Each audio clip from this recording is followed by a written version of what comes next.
everyone. My name is Carrie, and I am going to share with y'all today how I make my project bags. For those who don't know, I have a website, redvelvetquilting.com, and that is where I sell my project bags when I have them in stock. I've had a lot of people ask me how I make my bags, and so I thought I would put together this tutorial for y'all. If you want to see, I have on my website, let me bring it up here. I have on my website a supply list here. If you want to type it in your web browser, that's everything you need to make the project bag, as well as the supplies to make a thread bed if you are interested in doing that. So I will link to this below so that y'all have it. So I thought I would start by sharing project bags that I have made. Now, I don't have any of these available for sale anymore. I do hope that this one in particular, there were a lot of people that missed out on it. I'm only one person, so I can only make so many, but I do have supplies coming to make more of these. So if you didn't get one the first time, I'm hoping to offer more in May. That just kind of depends on when the distributor gets more fabric in, because I do have to buy the lining by the bolt. So yeah, we're just waiting on fabric for that. So this is using Lori Holt's line Farmer's Daughter, and these bags are fully lined. This one actually has a project in it right now. Let me try not to show the chart, but I do also make these keychains, which I will talk about those at the end of the video. I know a lot of people are interested in that as well. I do buy all the supplies for these in bulk, so I'll kind of share where you can find the supplies. The only problem is I don't want anyone out there buying 80 keychains just to make one. That's kind of why I didn't post a supply list for these. I'm not sure if you can get one. You might have to buy 10. So we'll look at it together on, I get them from Amazon. So that's Farmer's Daughter. This is one that I made last summer using Lori Holt's Peace and Plenty line. And I just added one of her enamel charms to it. This one's one of my favorites.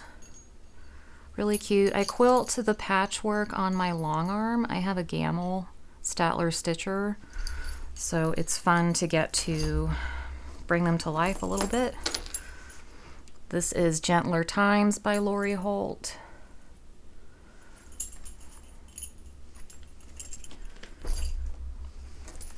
This is Mercantile by Lori Holt. I just used scraps from the Mercantile quilt along that she did a few years ago.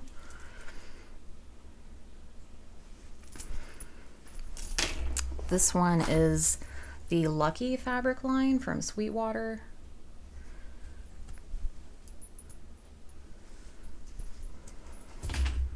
This is an old fabric line that came out many years ago called Hollyberry by Corey Yoder. I had always intended to make a quilt with it, but I decided to just cut up the fabric and do a round of project bags, and they're really cute. This was Autumn by Lori Holt. This one was kind of a prototype, and I had quilted the design on it a little too small for my liking, so it's really, really dense. So there's Autumn. Then I have a Halloween bag. This was, I think it was called Hey Pumpkin, and it was from Riley Blake. I can't remember, was it My Mind's Eye, maybe? I will have these again later this year. Not very many, because I don't have a whole lot of the prints left, but I'll have a couple that I can make. Cute little ghosts. This one I actually just made with some scraps that I had. I was working on a quilt and I decided I didn't want to finish the quilt, so I took the leftover fabric and I just piecemealed this together, so you can see it's, even the lining is pieced. So it was a good way to use up the fabric and get to enjoy it. So And then my last one was Gingerbread Kisses from Riley Blake, another really cute Christmas line, gingerbread themed. I also like to put cute little charms on my bags that go with the fabric. So there's a beaded keychain, and then there's usually a charm or several charms, depending on what I find. So that's what we're going to be making during this video. I am going to grab my fabric that I am going to use for these. Hang on just a second. All right, so I am going to be making project bags using this really cute Easter line by J. Wecker Frisch. Yeah. It's called Egg Hunt, and I think it's still available. I ordered this from Fat Quarter Shop maybe a month ago.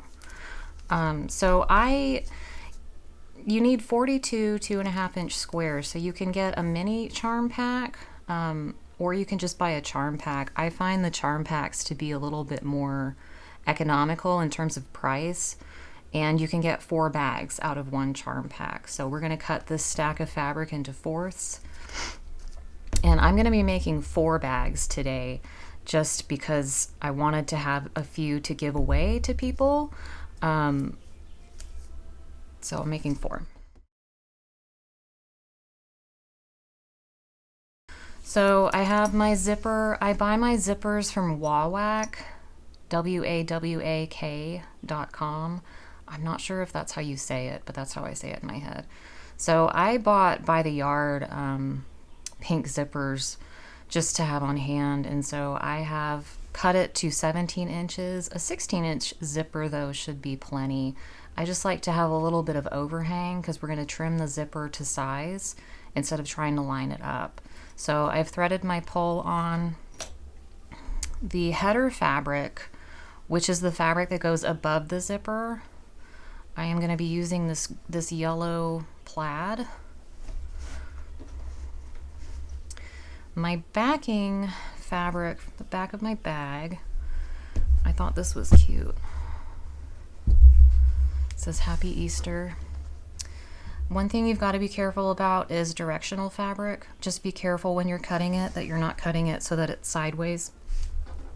And we will cut that together so y'all know. And then my lining fabric.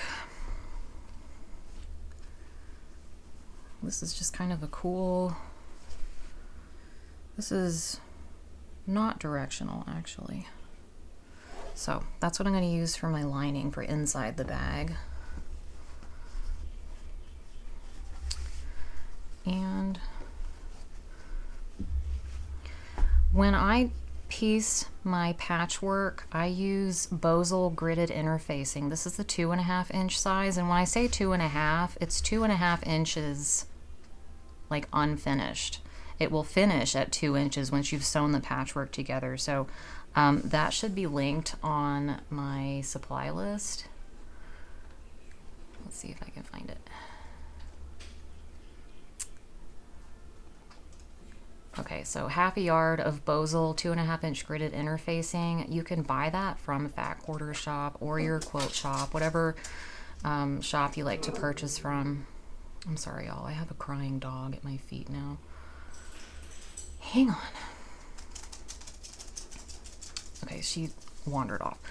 All right, so I have cut my grid to 7 by 5 because we are going to be pulling 35 squares. So we need a grid that's 7 by 5, and I will teach y'all how to use this product. You do not have to have it if you don't want to buy it. You can certainly just make a patchwork panel without it. I just like to fuse my squares down to something, and then I can just sew it together really quickly and not have to remember where everything is or where everything is supposed to go. The last thing you need is some fusible fleece. Now I have already cut these pieces. Your header fusible fleece, this is going to go behind my yellow fabric. This is 2.5 inches by 14.5 inches. I'm sorry, my husband is in the refrigerator right now making lunch. All right, so if you want to go ahead and cut your fusible fleece, this is 2.5 inches by 14.5 inches.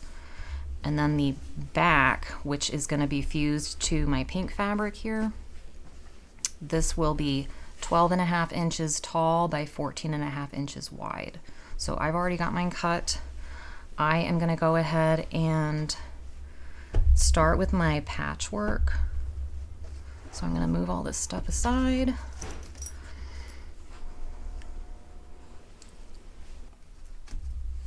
Okay, so I'm going to open my charm pack. I usually like to pull the squares I know I'm not going to use. Like I'll pull out, I don't think I want to have the lining fabric on the outside of my bag. So because there are 42 squares in a charm pack or a mini charm pack, and we only need 35, we're going to eliminate 7. The other thing you can do is to just go ahead and cut everything up into 2.5 inch squares and audition your placement and then decide what you don't want to use. So I think I'm just going to, I grab maybe 4 or 5 squares at a time.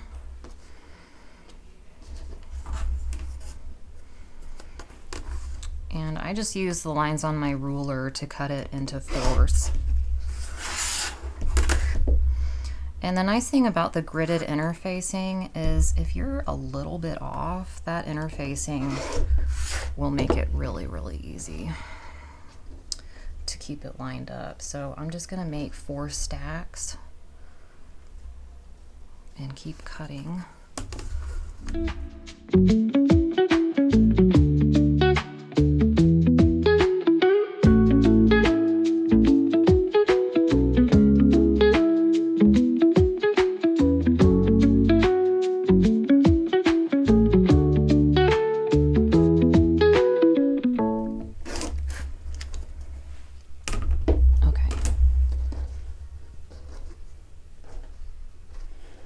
So I'm gonna put these 3 stacks aside because I don't think y'all need to see me make this 4 times. And I'm gonna pull my, I have like an ironing board I'm gonna pull over here. All right, so I've got my grid laid out. The bumpy side is up. You don't want the bumpy side facing down because that would fuse it to your ironing board. The bumpy side is the glue. So I am just going to start laying out my pieces until I find a configuration that I like. I just tripped the circuit breaker because it doesn't like my iron being on. Good grief. All right, I moved it to a different outlet, so we'll see if it likes that better. Probably won't, but I don't love, I guess they're eggs. Maybe I'll leave that one out. See, that didn't really cut up very well.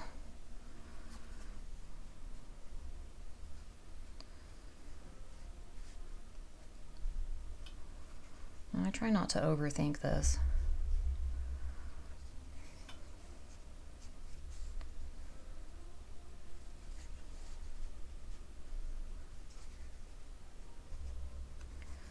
I don't think I want, I'm not sure if I want my yellow in there or not.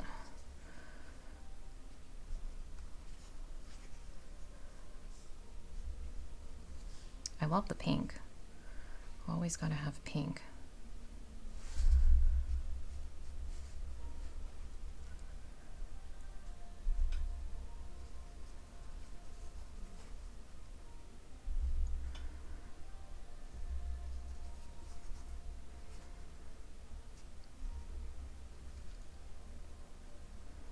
I'll come back to that one.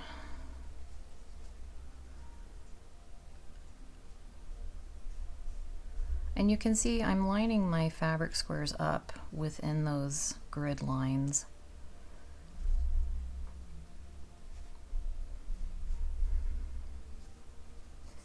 I don't know what that is. I guess that's a bunny's foot. We'll try it.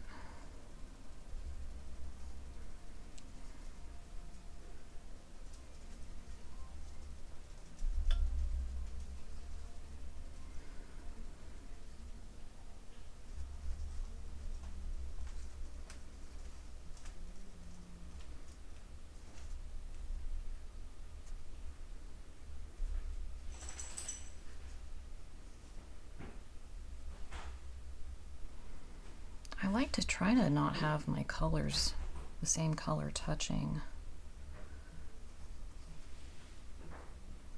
But sometimes it can't be helped.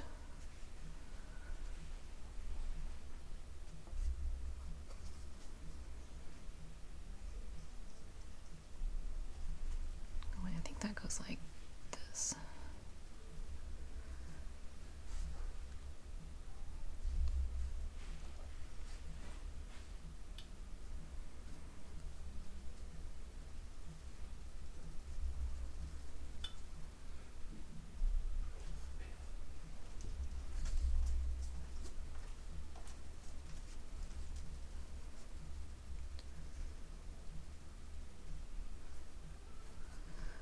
Almost.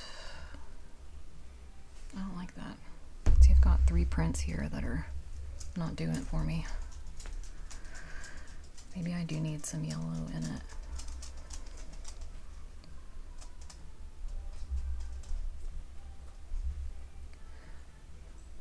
Yes, I see you, Ginger. I can't pick you up right now. Okay, so let me think. Do I like this?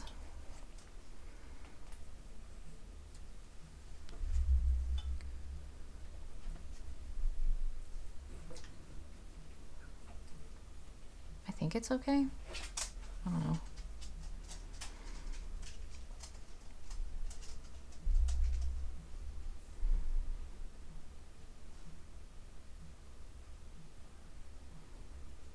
Hopefully no one's shouting at the screen to move a piece. I don't know. I'm just gonna go with this. And these are my extras I'll throw on the side. Now what we're gonna do is we're gonna get our hot iron. I have this little Aliso here on the highest setting. I don't have any steam in this, but it is actually good to have a steam iron for these bags. I just don't have one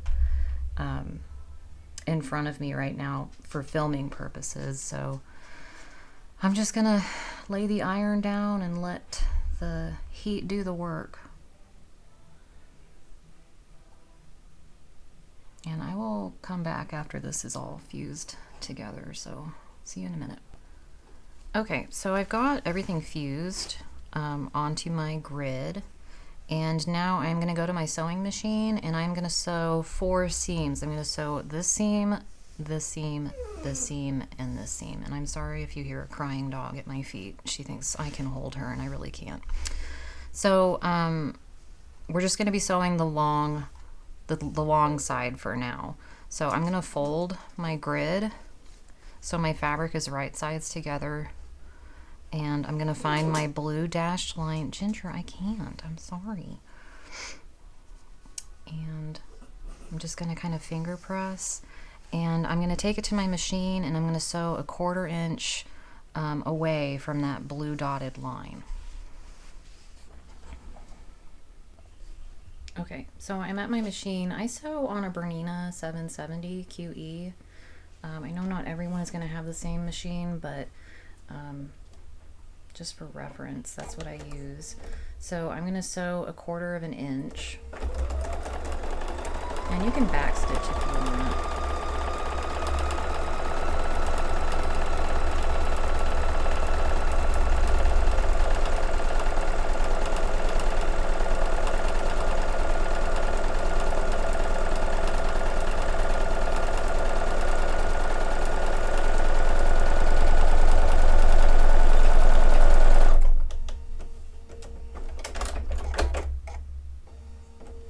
So we're going to do the next one. We're going to fold the long edge on that next seam.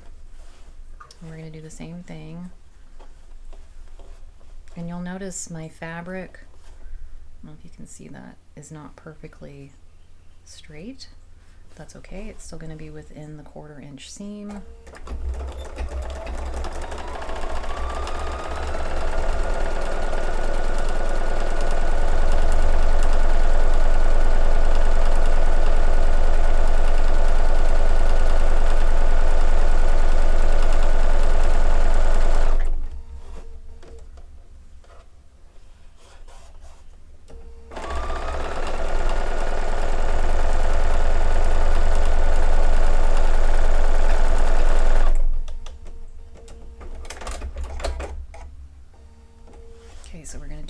more time.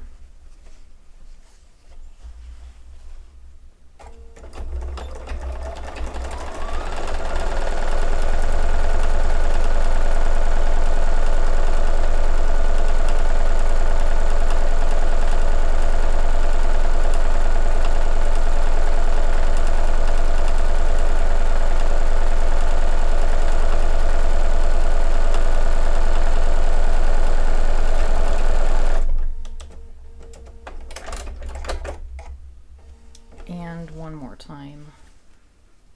I'm sorry if I sound far away. I don't have the microphone as close.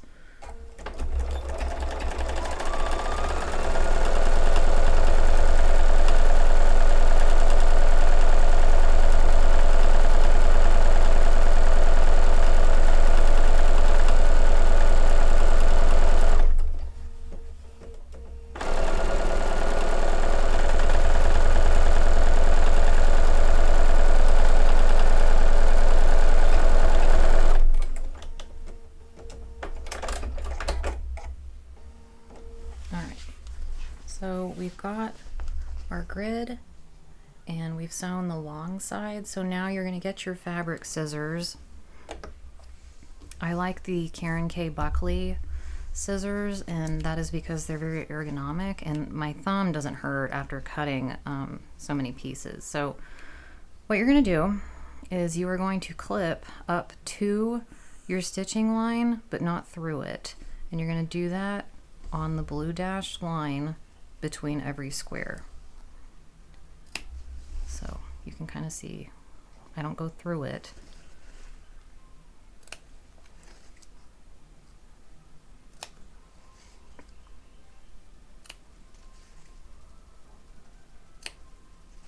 And if you do go through it, just stitch it back over. We're going to do that on each of the 4 seams that we sewed. And I'm sorry if the camera is shaking a lot. I have this contraption around my neck holding my phone so that y'all can see what I'm doing.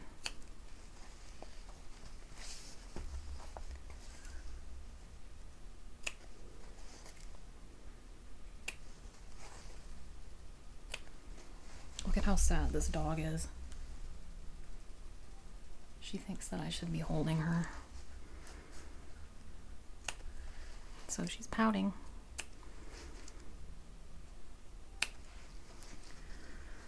All right, last seam.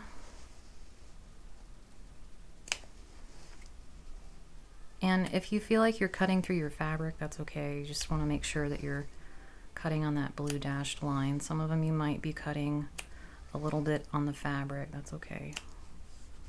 So now that we have done that, what we can do now is fold the short sides. And then we can finger press as we go. You can take it to your ironing board and press your seams opposite directions, meaning like that. I find it kind of pointless, honestly, just because the seams are so small at this point. They're only 2.5 inches, so it's easier and faster to just finger press as you're sewing. So, and it doesn't really matter what direction you start on. I just like my seams to nest. It'll lay a little bit flatter that way. And we're just going to repeat what we did on the long seams.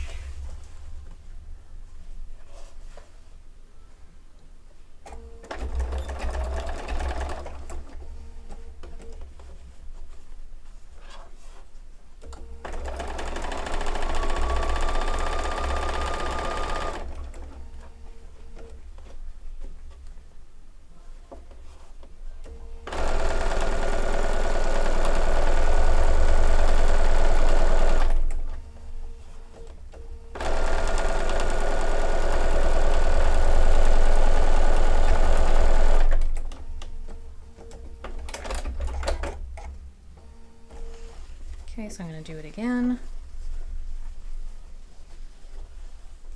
Now that I've done one seam, I can see what direction my rows need to go. So this one's going down, this one's going up, so the next one needs to go down.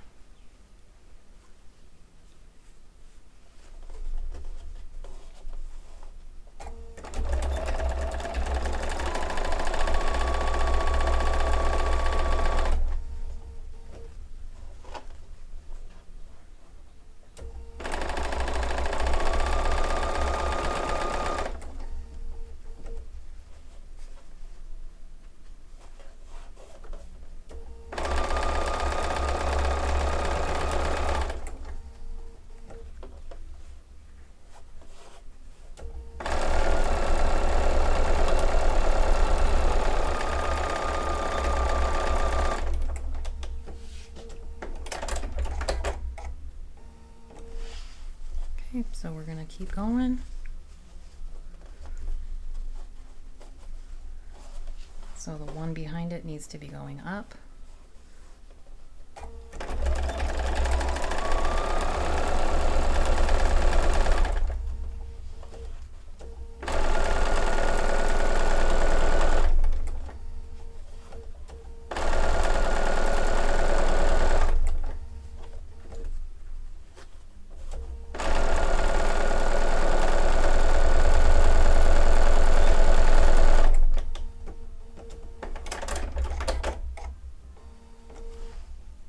See, I didn't do a very good 1/4 inch there, so I'm just going to go back over it.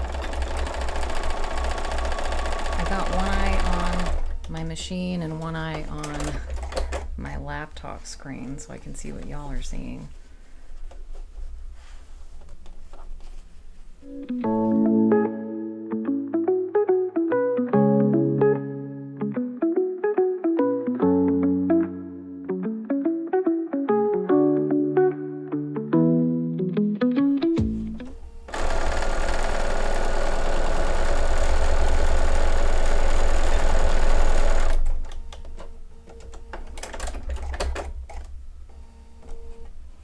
Okay, so I've got all my seams. Everything is sewn together. All of my intersections are straight and lined up thanks to the interfacing. So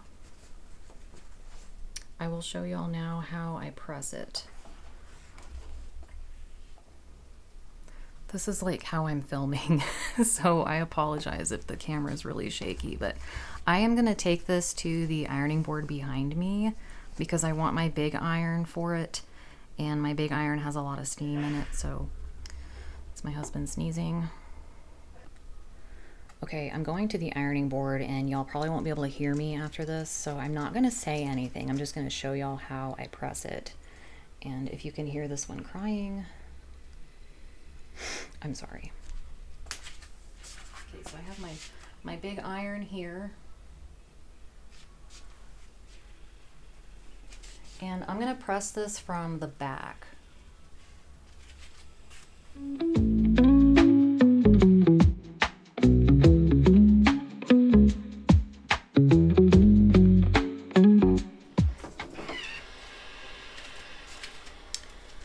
All right, so let me switch my camera here.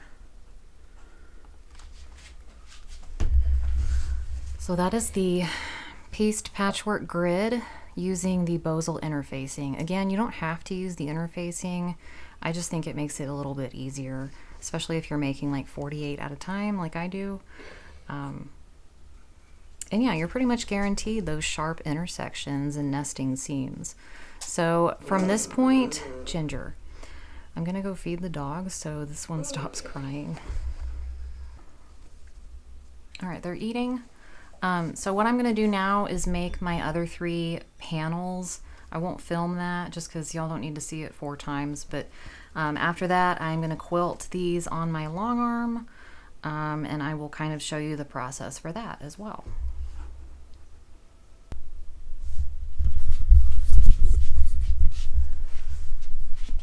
Okay, one thing I do want to mention is I use this Cricut press that I got off Amazon. I think it was about $100, but if you find yourself fusing really large areas of fabric, I think it's worth it to invest in an iron that has a larger footprint. So I'm getting ready to fuse 3 more project bag panels, And I've got my Cricut press heated up. I've got it at 350 degrees and I've timed it to beep after 15 seconds. I find that's enough time for it to fuse the fabric to the grid. And I just lay it down, press that button, and it will beep when it's done, and then I will move it all down my ironing board until I have fused all of my panels.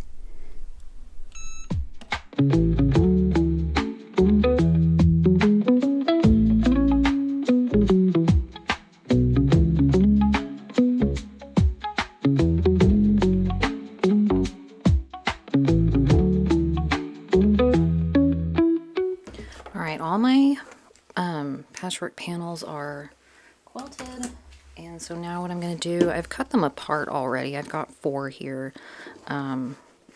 I was going to show y'all, now after these are quilted, there is going to be some degree of shrinkage. It just is what it is with quilting. If you're doing your quilting on your sewing machine, you might not have as much shrinkage, but when I trim my project panels, I will kind of line up 2 1/8. I don't know if y'all can see right here where my thumb is. I line it up on the 2 1/8 inch mark. Technically it should be 2 1/4, but you can see from the shrinkage it got a little bit smaller than that. So I just line everything up on the 2 1/8. Same for the long edges.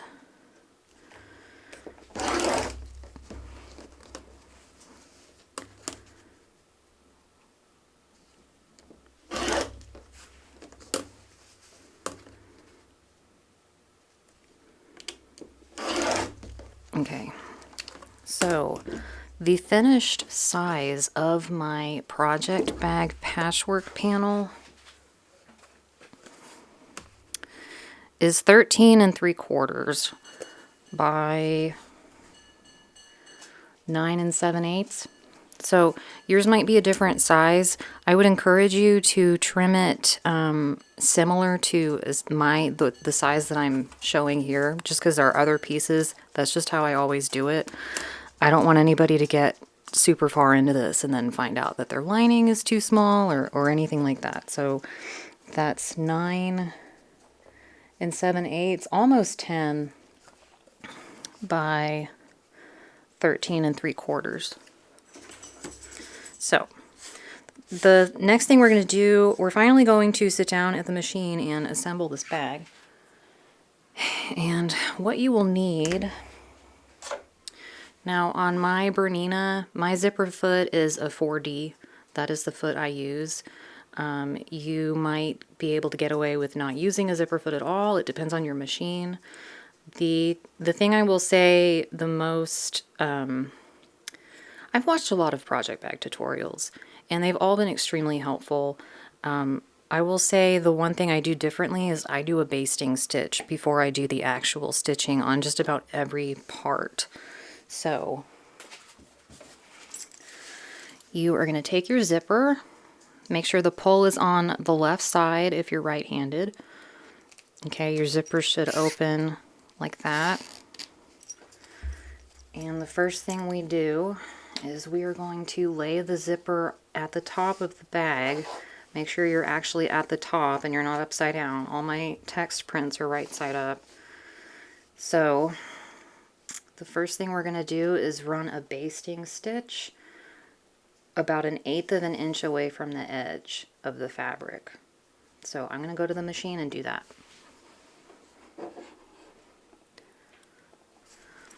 Alright, so I've run my basting stitch, I don't know if y'all can see that, right up to the edge, about 1/8 of an inch away. I have a crying dog at my feet again, Ginger. Alright, so that's a basting stitch, and I increase my stitch length to about 3 millimeters, just because it doesn't need to be super long, or super short. So the next thing we're going to do is we're going to grab the lining fabric that goes behind the patchwork panel. This piece of fabric, you'll want to cut this piece 10.5 by 14.5. So it's 14.5 wide by 10.5 tall. And you are going to lay that right side down on top of your zipper. And this time, instead of the basting stitch, you're going to do a regular 1/4 inch seam with your stitch length set to 2 millimeters. So I'm going to go do that. Okay, so I've sewn my 1/4 inch seam, and the easiest way to press this, I have found, is to push your lining fabric up and kind of use your fingernails to crease. And I take my hot iron at this point and press that seam right there.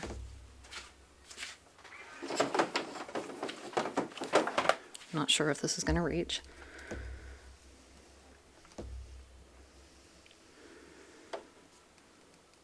Okay, and while it's still kind of warm, that is when I will flip it to the back and just try to use my fingers and press, give it a little bit of help and press it.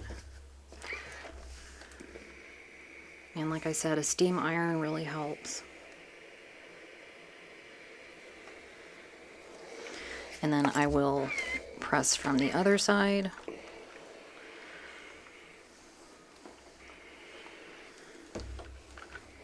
Just make sure it's really, really flat.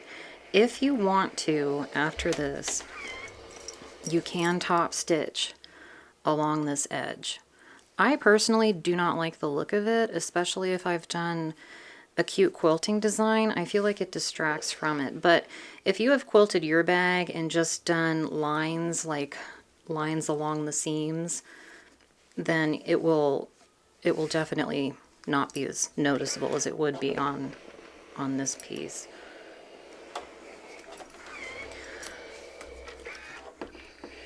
So just press it really well.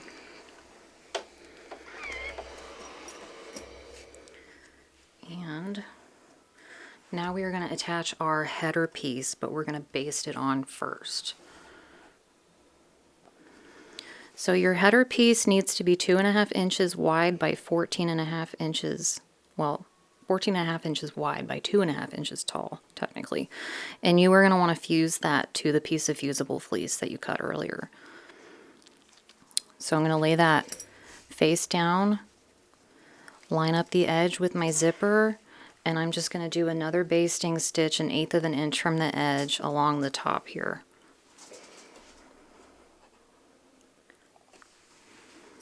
Okay, here's my basting stitch. 1/8 of an inch from the edge, 3 millimeters long. The next piece you're going to grab, this is the lining header. This is the same size. It's 14.5 wide by 2.5 inches tall. And you're going to lay that down on your mat or your ironing board, and you're going to place your bag on top of it and line up with the zipper. And I try to make sure I'm kind of lined up with the exterior header fabric, that yellow plaid. Now it's all kind of oversized at this point, which is good. That's what we want, because we're going to trim it down when we're finished with the front. So I'm going to go to the machine and stitch 1/4 of an inch from the edge to 2.0 millimeters, and then I will press. Okay, so I lay it down right side up, and I will finger press my header fabric. Oh, the vacuum just turned on. Hang on, y'all. Alright, the vacuum is scheduled to come on every morning at 10 a.m. and sometimes it runs low on a charge before it can finish the whole job. And then it goes and it docks and it recharges, and then it will randomly turn on in the middle of the afternoon to finish what it started. So I've closed the door. I hope you can't hear it, but if you can, I'm sorry. So, finger press your header fabric, and then you can put your iron on it and press it flat. And then you'll flip your bag over, and the same thing with your lining header.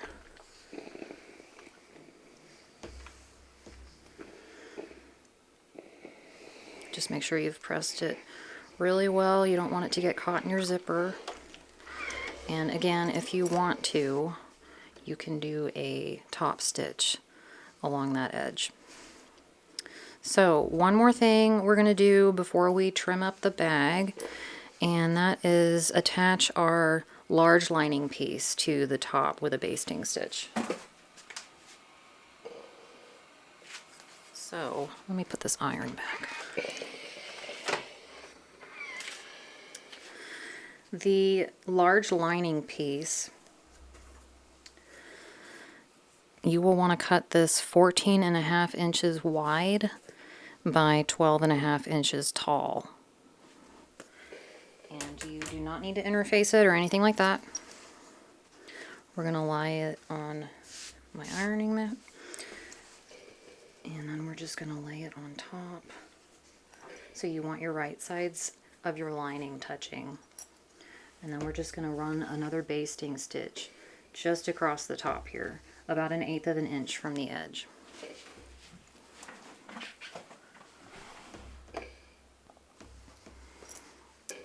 So I've got my lining basted, and now we're going to square up the bag. So first thing you want to do is make sure you've opened your zipper, because if you cut that off, it's kind of a pain to get it back on.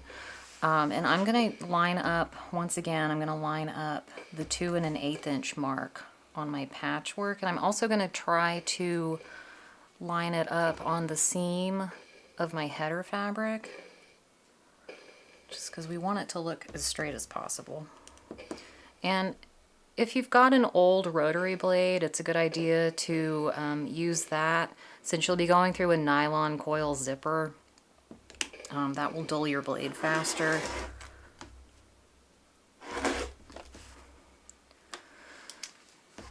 And we'll do the same for this side.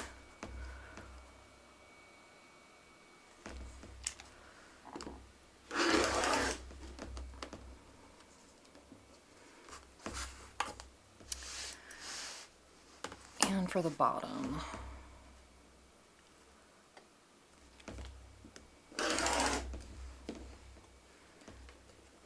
Okay, so we've got the front of the bag done. Now I'm going to move my zipper back to the left just a little bit. And I also want to say, this is totally optional as well. If you want to baste your stitching, or baste your zipper shut, so that your pole doesn't come off, you can absolutely do that. I choose not to because I've done it so many times at this point. It takes a lot of extra time when you're making so many bags to do that for every bag. So I find I can get away with not doing that. But if you want to do that, you can do that. Just make sure you're only sewing through your zipper and not the lining behind it. So at this point, we're going to attach the back of the bag.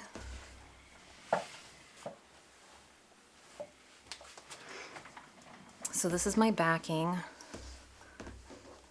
My backing is 12.5 inches tall by 14.5 inches wide, and I have fused it to that piece of fusible fleece that we cut earlier. And that is all you need to do for the backing. I don't typically quilt the backing. So you want to make sure, if you have a backing fabric that is directional like this, you want to make sure that it's right side up, because we're going to be sewing a seam. This will be the top of the bag. So we can lay down our bag. We want our project bag panel to be touching the back of the bag. And this time we can use a 1/4 inch seam with a 2 millimeter stitch length along that top edge.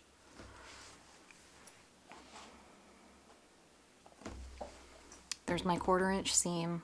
You can see I got a little bit close on my basting stitch, But that is the whole point of doing a basting stitch. It keeps your fabric from shifting when you go and you do the actual seam.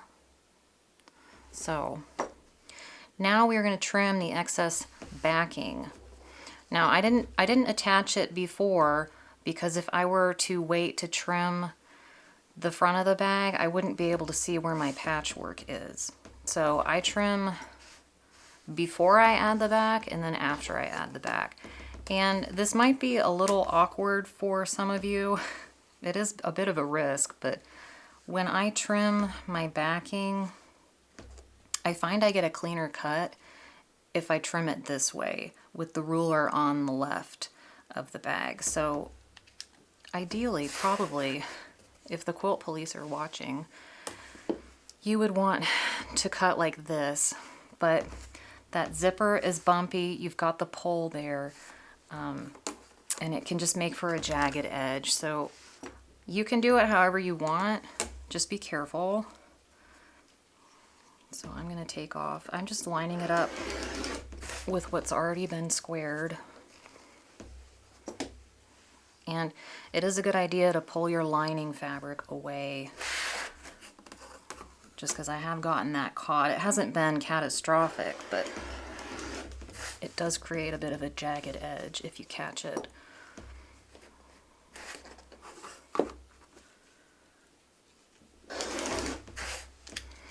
So now the bag is fully trimmed, squared up. This is the part that confuses people. I know I, for one, when I watched project bag tutorials, I must have spent a good 15 minutes staring at the video because I could not, I was so lost. So we are going to sew the bottom of the bag. Okay, so have your lining facing up on the table. You want to be looking at the wrong side. You want it to look just like this on your TV or your computer. We're going to sew a 1/4 of an inch seam, but you are going to leave an opening at the bottom. And I make that opening, I'm very generous, and I encourage y'all to be kind to yourselves.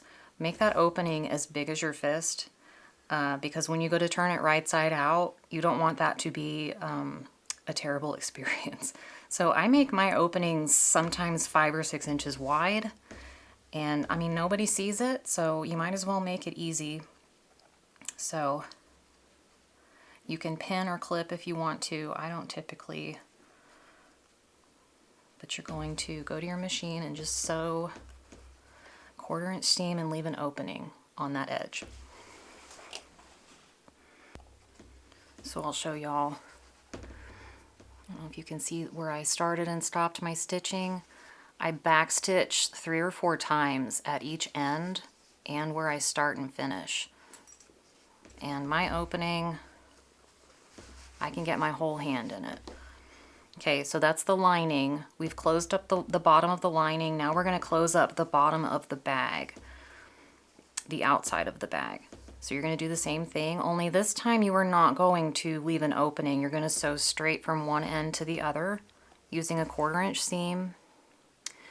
And I prefer to have my backing touching the bed of the sewing machine. I feel like the feed dogs, at least on my machine, the feed dogs tend to feed it more evenly.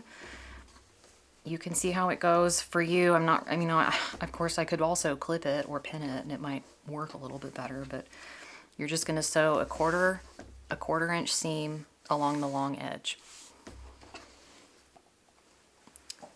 Okay, so I backstitched at the end, at both ends. And now we are ready to do the sides of the bag. And this was where I got super confused. If you're sitting there with your bag like this and you're not understanding like, why isn't it flat?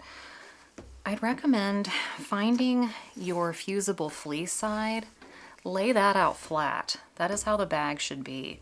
Your zipper and your header should be flat. So if you've got it bent funny, because I know the linings, you know, when you go to sew the long edge of the linings together, you kind of end up with a strange, you know, one side's longer than the other. So if you get your bag, if you get all confused about it, just find the fusible fleece side and make sure that's flat. And I like to Now let's see. I like to sew the right side of the bag together first. So you're going to line up your raw edges and you're going to do another 1/4 inch seam from top all the way to the bottom. You're going to back stitch really well. You can clip if you'd like. I usually am okay without. I was going to say something else and I don't remember what. You can sew through that zipper. It's nylon coil. However, if you sew a lot of heavy material or a lot of zippers, it does weaken your needle over time. So if it breaks your needle, just be careful. Try not to get your eyes, don't hurt your eyes. So I'm going to sew the right side of the bag, and I'll keep the fleece side up. Once again, I feel like it feeds a little bit better, and I can see what I'm doing. I can see what the patchwork is doing as well. So I'm going to go to my machine and do that.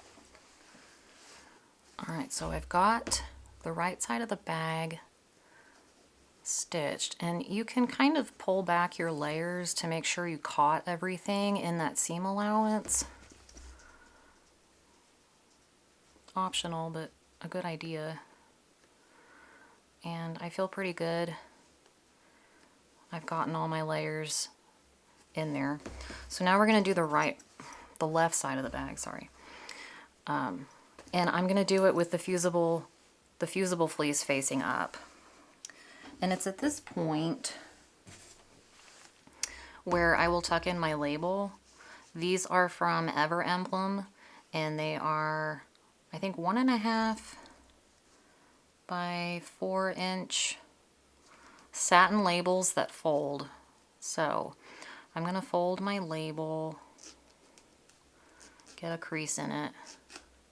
You can baste this on if you want, but I just kind of tuck it in as I approach the area that I want it to be in. So make sure your pole is not in the way. I'm going to open mine a little bit more just because I don't want to hit it. And usually I'll start up here stitching. When I get to about here, that's when I will tuck my label in. Right like that. So I'm going to go do that. Okay, so we've got the whole bag sewn and ready to be turned inside out. The next thing you want to do is trim off your corners.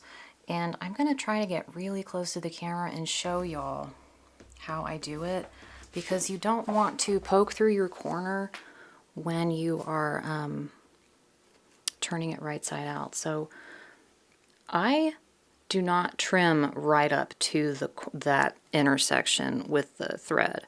I do not trim all the way up to that. I actually leave maybe 1/8 of an inch peeking past it. So I'm going to cut it. Okay, so that's what my corner looks like. And I will do that for all 4 corners.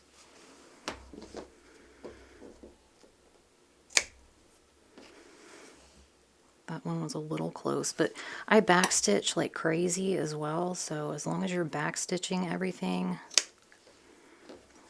you should be good.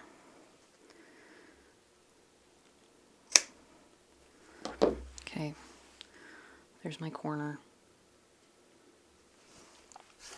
So now I'm going to turn my bag right side out. And to do that, your lining should be up, facing up. You're just going to put your hand between the lining layers. So right up there, and then kind of feel for that zipper pull. I will open it all the way. Now I'm not reaching past the zipper inside. I'm just going to grab the opposite corner where I can feel my label, and I'm just going to pull it through my opening.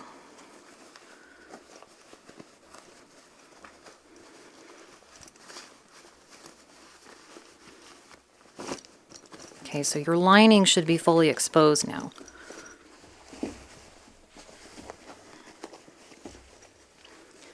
Now, my trick to getting relatively nice looking corners. I don't think you're ever going to get a perfectly sharp corner with these bags because of all the layers.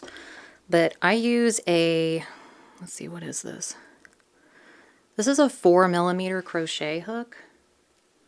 I just got it at Hobby Lobby.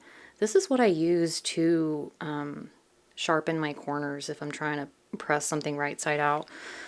So I will do this with my lining fabric before I turn it all the way right side out. So I'm going to work my crochet hook in that corner.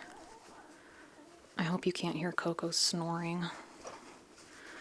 And I will do that for all 4 corners.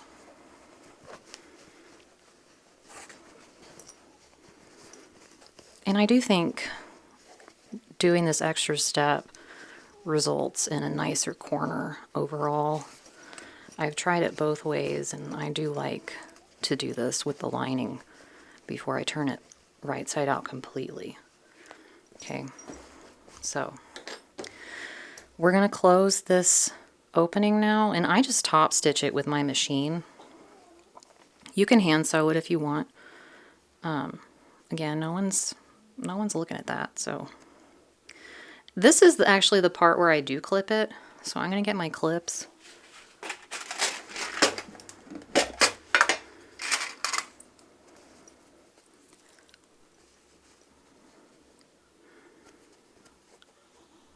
And it's a little fussy. You can use pins as well. Okay, so now you're going to, as close as you can, you're going to stitch right next to that fold. You want to catch both. I guess there's several layers, but you want to catch both sides of that fold.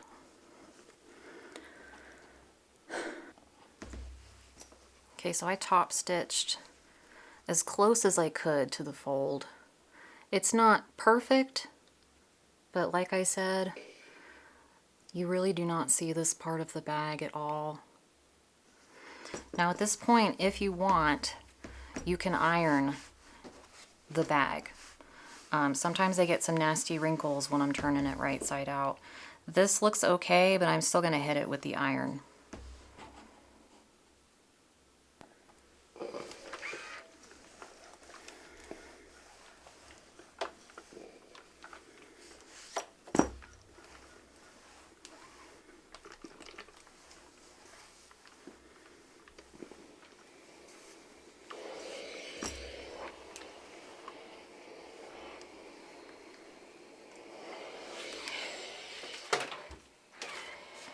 Alright, so now I am going to turn the bag completely right side out. So this is the easy part and the most rewarding. And I will kind of work the corner out with my finger as much as I can.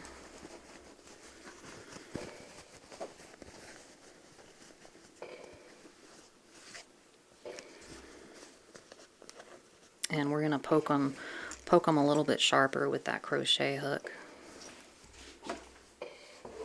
which is somewhere. Here it is. Okay.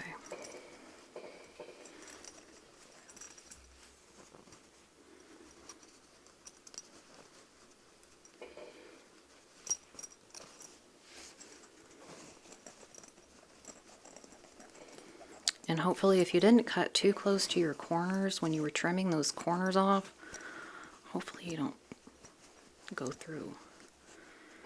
And if you do, I'm so sorry, but you have to take your stitching out and fix it. It's only happened to me twice, I think, and that's just because I do not trim very much off at all. So you're going to zip your bag shut, and we're going to do a final press. And when I'm doing this, I'm kind of rolling the seam under my fingers and really kind of pushing it out. Get it nice and flat.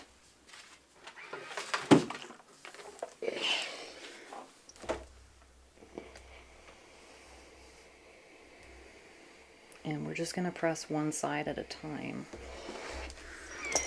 Now I try not to iron my pole, so I'm going to open the zipper a little bit. Do the same thing.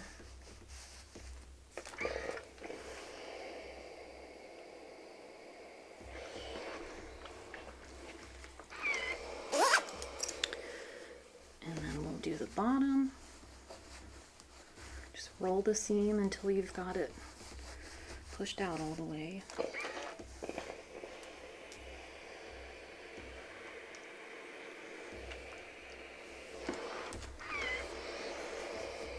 And then the last side.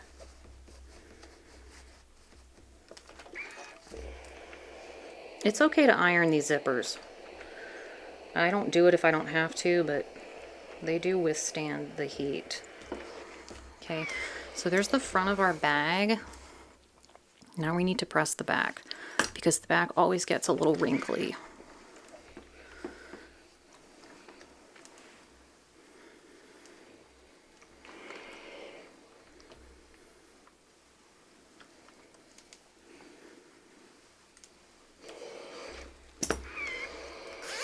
Okay, then we have our fully lined bag. Everything is pressed. And now we can do the zipper pull. The zipper pull I usually always use, let me put this iron down.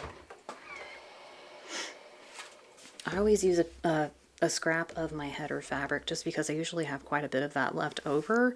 You can use anything you want. If you have extra backing and you want that, go for it.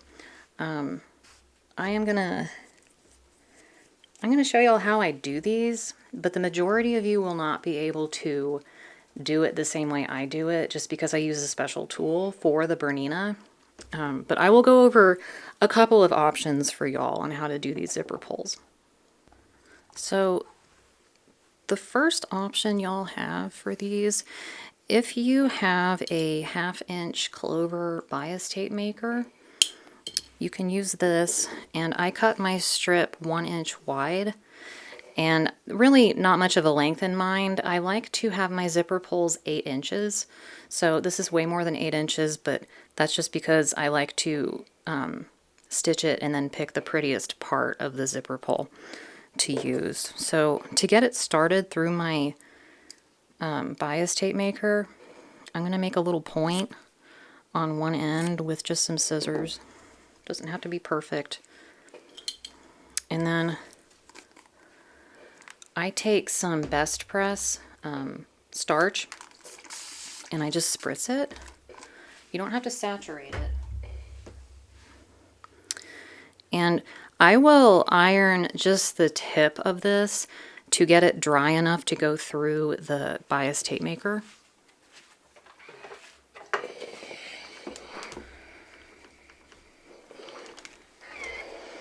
Okay, so I'll feed it through. Oops.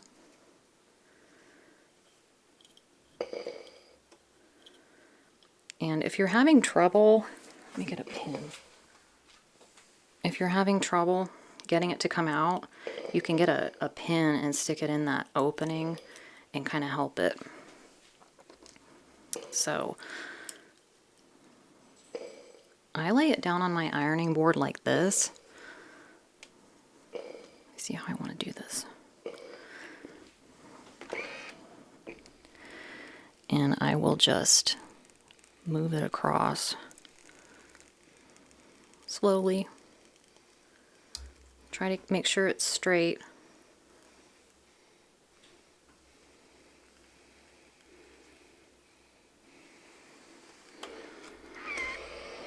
And that starch is really going to help it stay flat.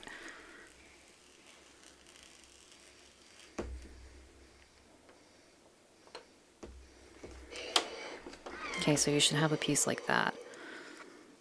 Now what you can do is fold it in half again. Take it to your machine and top stitch along that fold. And that is a way to make a zipper pull. And you can play with width. If you've got the set of clover bias tape makers, you can try making it wider. This is finishing really at about 1/4 of an inch, which is fine. It'll fit through the eye of the zipper pull. So that is an option. The other way we can do it, now this is if you don't have the clover bias tape maker, you could just take a piece of, this strip is 1.5 inches long by, it's about 16.5, so plenty of length here. So you can fold it in half, wrong sides together.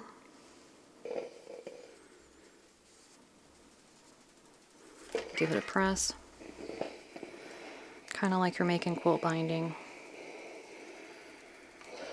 And then you can open it up and bring in the edges to that center crease. Always a little awkward. Rarely looks perfect, but we'll try for y'all.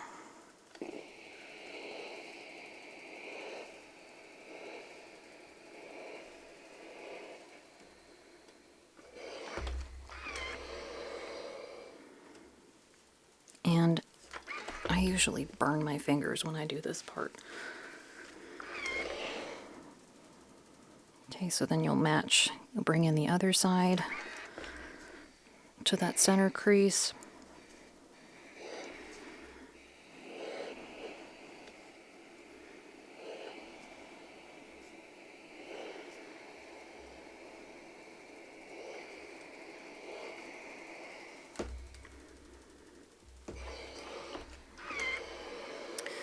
And now we will fold it one more time.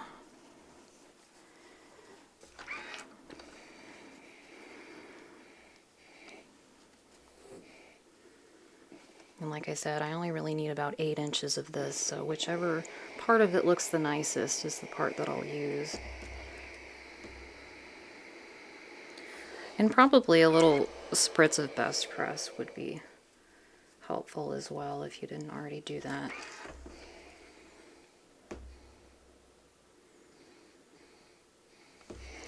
Okay, so now I would go to my machine and top stitch that fold shut. Now I'll show you guys what I do when I am making like 48 bags.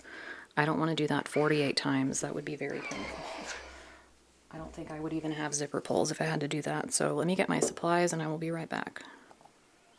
Alright, so what we're looking at here, this is a binder foot that I purchased from a local Bernina dealer when we lived up in Denton. It is extremely expensive, like ridiculously expensive. I got it because I thought it would be very helpful to use to machine bind customer quilts.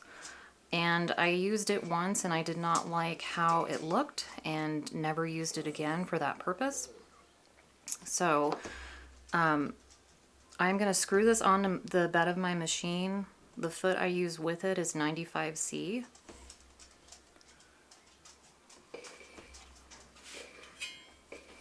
And I don't need my, oops, what was that? Oh, just a screw. That's not important. Alright, got my 95C foot on.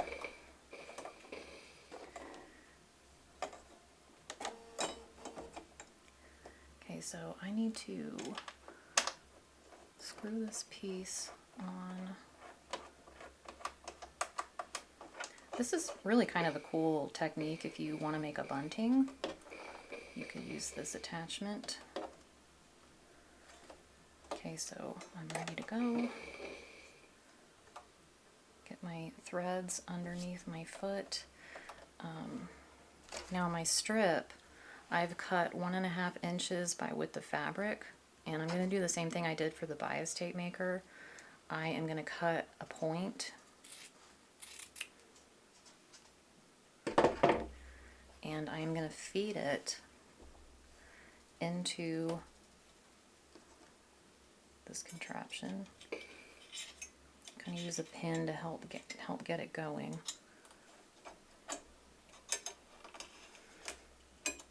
as it's fed into the binder, it will fold the raw edges in so that they meet in the center, just like it did with the bias tape maker. And I'm gonna change my stitch length. I like 2.45. I know that's really specific, but I'm a picky person.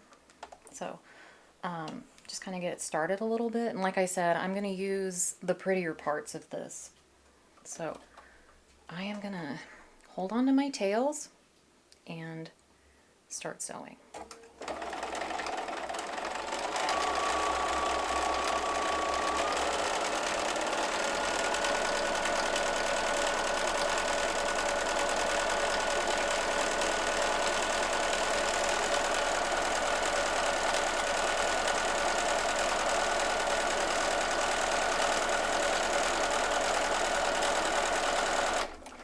Now, if you were binding a quilt, you would be feeding the raw edge of your quilt right in this part here, and it would be attaching it to the quilt. I just don't have the quilt. I'm using it to do zipper pulls.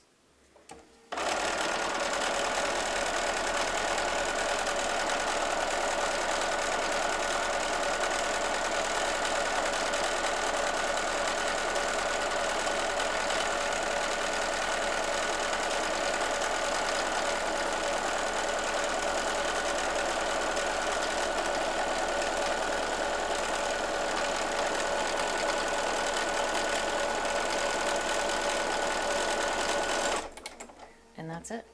So I'm going to pull it out, and then I will show you guys up close how nice that looks. And from here I will cut it into 8-inch lengths, and I can get about 5 per width of fabric. It's worlds easier. I hate that I paid so much money for that thing, but I would say it certainly got its use out of it, I think, after I don't know how many project bags I've made now and done it for this, but,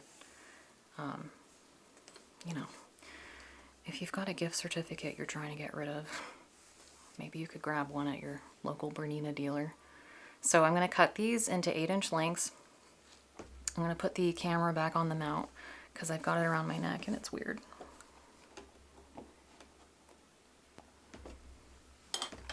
Okay, so I start at the end I've finished on because that end usually looks the nicest, and I'm just going to cut off that little bit of selvage that's at the end, and I'll just cut it at a 45-degree angle thereabouts. And then I'll use the lines on my cutting mat to kind of help me cut 8 inches. So that's 8.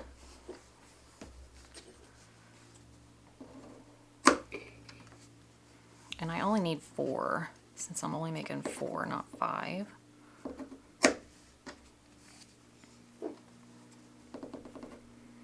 I had some coffee earlier, y'all, and my hands are shaking. No, don't start. No, don't start. Now, the ends of your zipper pulls are raw, and I could have tucked them under if I was not using the binder attachment for my machine, but you know, honestly, that is just such a pain, and I can never get my ends to look nice, so I leave them raw, and I will dab a little bit of Dritz Fray Check on the ends. Let it dry. It dries hard, and the fabric will not ever fray. So, and when I'm making 48 bags. Oh, hang on. I think it dried shut. When I'm making 48 bags, I gotta put a pin in that.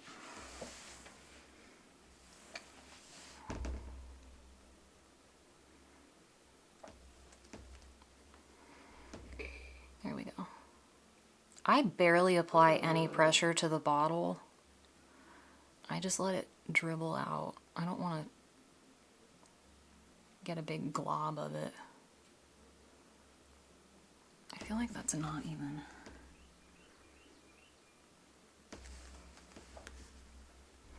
It literally never does this. It's because I'm filming.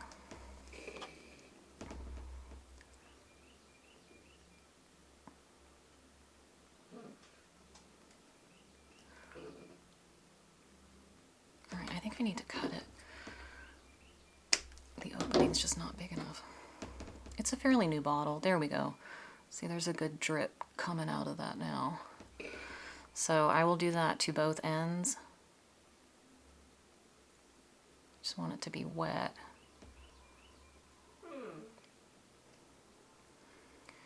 And that is how I do it. So if I'm making 48 of these, I will get a little teeny plastic cup and squirt maybe ½ inch of liquid into the cup, and then I will dip the ends into it and lay it out on wax paper, and that seems to go a lot faster. So that's how I do my zipper pulls. Once it's dry, I will put it on the bag, which I think we can go ahead and do. I usually wait, but so I fold it in half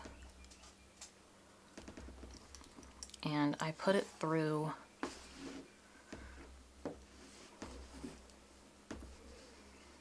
the bottom and open my loop, pull them through, and then as I'm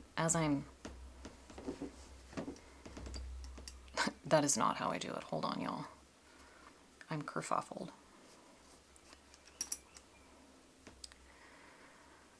You need to go in through the top, not the bottom. Otherwise, you won't have the pretty loop on the good side. Okay, and I'll kind of try to smooth it out a little bit as I'm pulling it taut. And that is how I attach my zipper pulls. So, I will do the thread beds next, and then I will come back and show you all the keychain, just because that's kind of, I would say that's more of a little bonus footage. It's honestly, they're not very hard to make. They're just, I just don't know if y'all are going to be able to get a small amount of supplies to make one keychain. So that's the project bag. I hope I covered everything. I'm going to put the cutting instructions in the description box so that y'all have a cutting guide and you don't have to watch the video to get the measurements. I will link to the Cricut press that I talked about as well, and the supply list that I put on my website. So I am going to put this up and get ready to show you all the thread bed.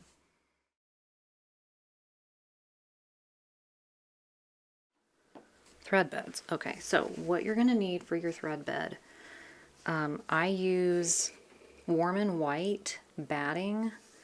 I get it at Hobby Lobby when it's on sale. I like the Warm and White cotton batting because I feel like your threads stick better to it, and it's just kind of a nicer feel overall. The other thing you're going to need is double-sided Peltex, and let me get the number off the bolt for y'all. Hang on. All right, it's by Pellon, and it's 72F. F is in Frank. And I have cut a piece that's 12 inches by 8 inches. Same for the Warm and White batting. Now your fabric, this will be on the outside of the thread bed. This needs to be 10.5 by 14.5. And it's going to fold on the long edge. So if you're using a directional fabric, keep it in mind. This is not really directional. It kind of goes, it can go anyway. I like the standard egg beater, so I'm gonna have it like that. And then I have a piece of felt from Hobby Lobby.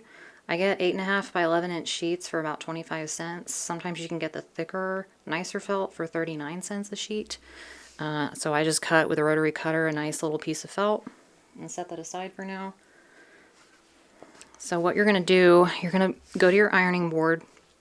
You're going to lay your fabric so that it's wrong side up. And then you are going to lay your Peltex down, and let me grab a ruler.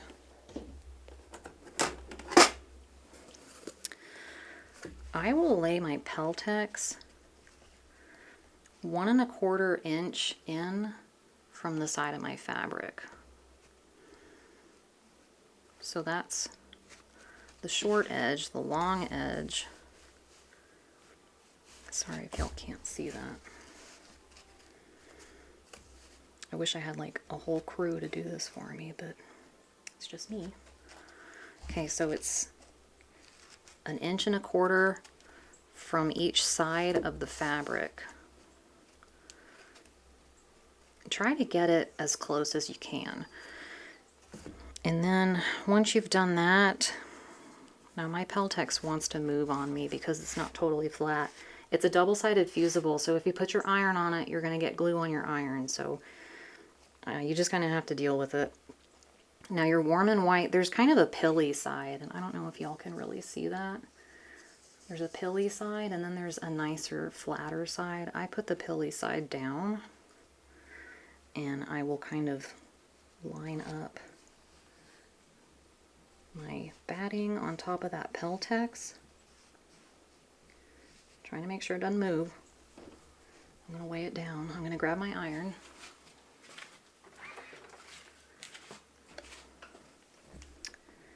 And we are going to fuse the batting to the Peltex. Unfortunately, my iron, because of the thickness, it is not going to fuse to the fabric on the other side. So we're going to have to flip it carefully. But just in case it does fuse a little bit to the fabric, it would be okay. It wouldn't be on my ironing board at least.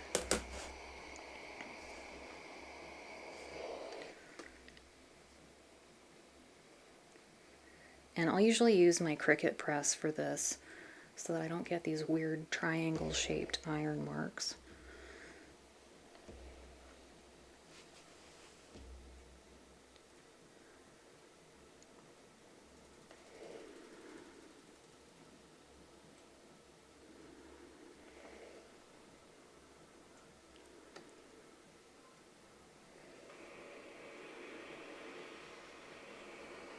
Alright, it should be on my batting.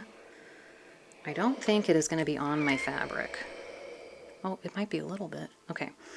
Well, I'm going to carefully flip this over and hit it from the other side. And then we'll make darn sure it's fused.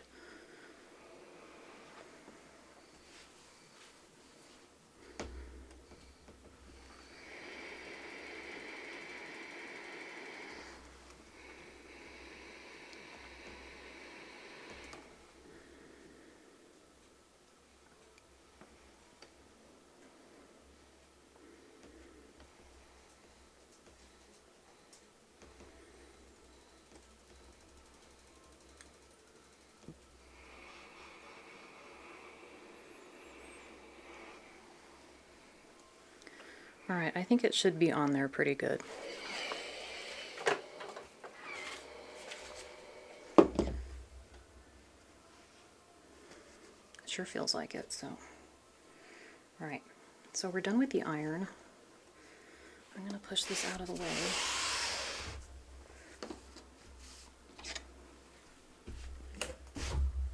Ooh, sorry, I knocked over the best press.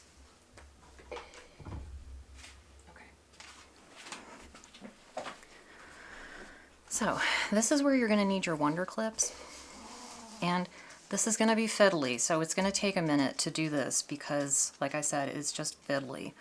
It usually takes me a couple of minutes per thread bed. So I've got my wonder clips here.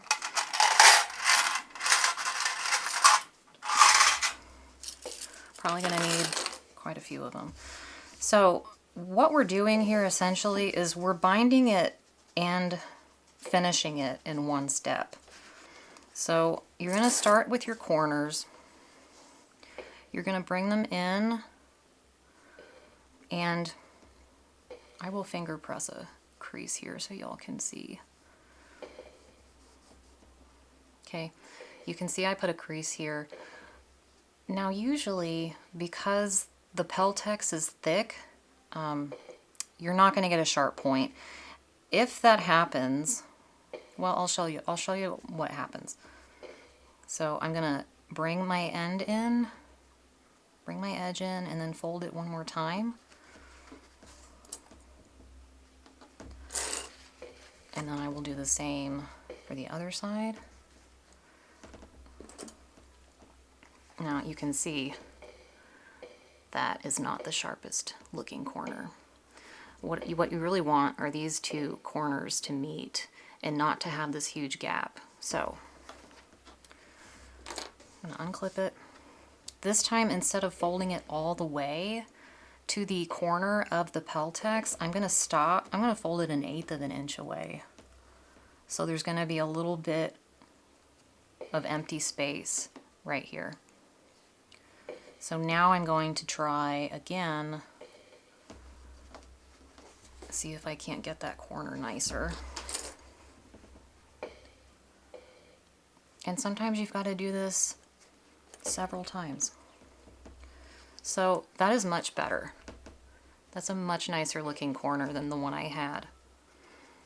And yeah, there's a little bit of empty space in the very tip, but not enough to bother me. I would rather it look nicer than to have a super hard point.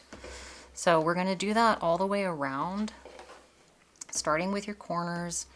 And I'm just going to go ahead and assume I need to be 1/8 of an inch away from the corner of the Peltex. And I'm going to repeat.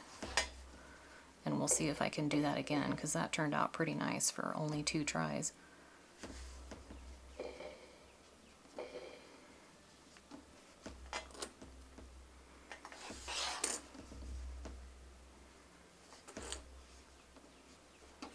That's pretty close.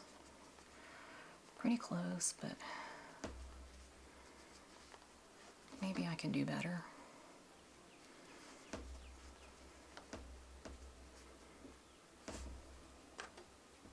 Maybe we'll come back to it.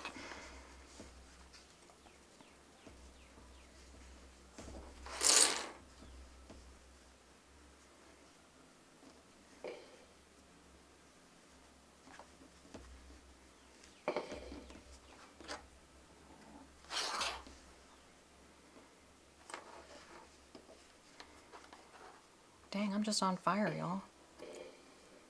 I thought I'd sit here and struggle for longer. If you're struggling, just know that I've been there too.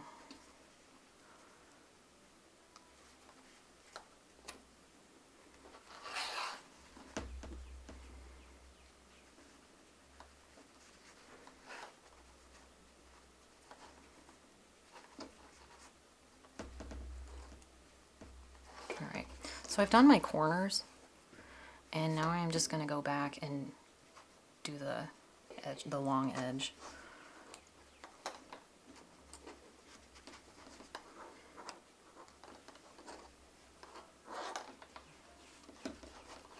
Just try to make it more or less the same width all the way across.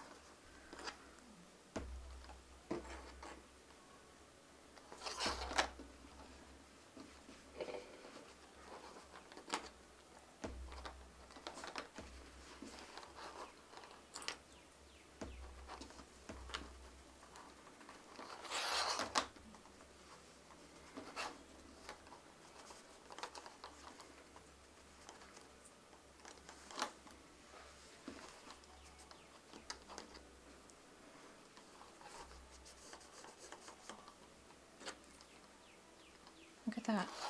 I used all but one clip. All right. So it's all clipped. At this point, we are going to cut the extra fabric away in the corners. So let me get, these will work. To do this, you don't want to cut away too much. So I'm going to come back to my corner. I'm going to remove these clips because by now there's a crease in it and I'll remember how it's supposed to lay. I am going to pull it away just a little bit. And I'm going to cut about a 1/2 inch square. Just enough so that you don't see that fabric under it. Just like that. If you have a corner that has a wide gap and you cut too much, you're gonna see that there's fabric missing. So I try, that's why I try to get my corners, I don't want a huge gap. Usually when I'm at the machine, I can kind of fiddle with it enough to get it hidden, and it works out. Okay, so there's my second corner.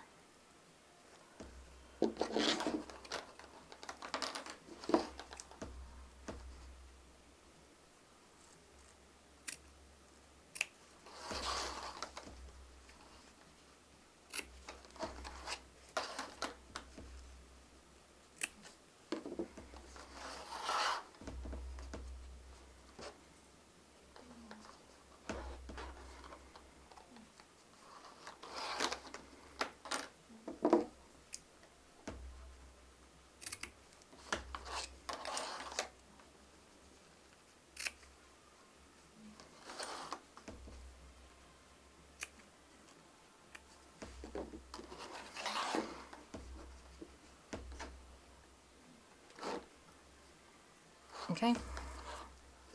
Last thing we need to do is tuck our felt in, and I am gonna pick, let's see, my thread bed, I want it to fold like this.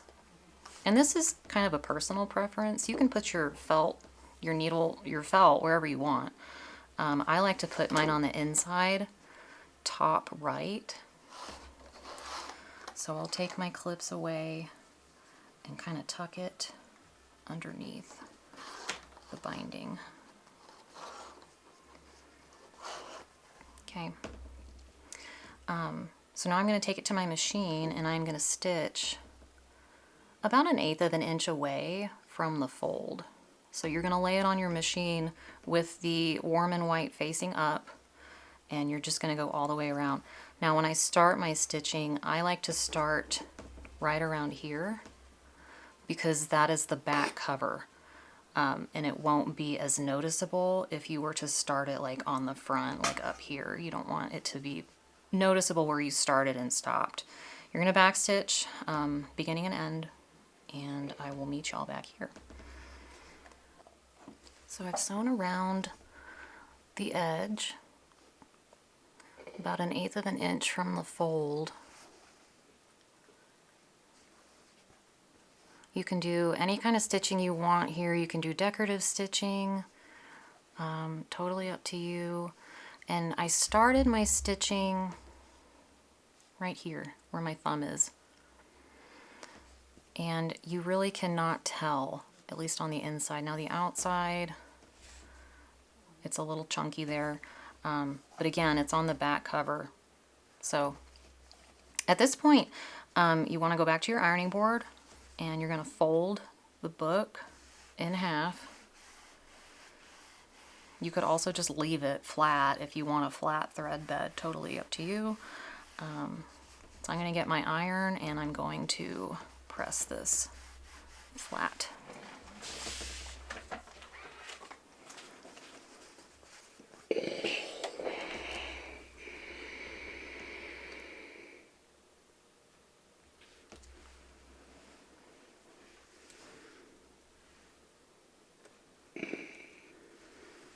And I'll do it from both sides.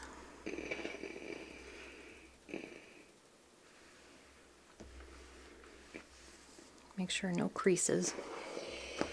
The Peltex will soften considerably under a hot iron, so that's how I get it to stay that shape. Now I'll let it cool.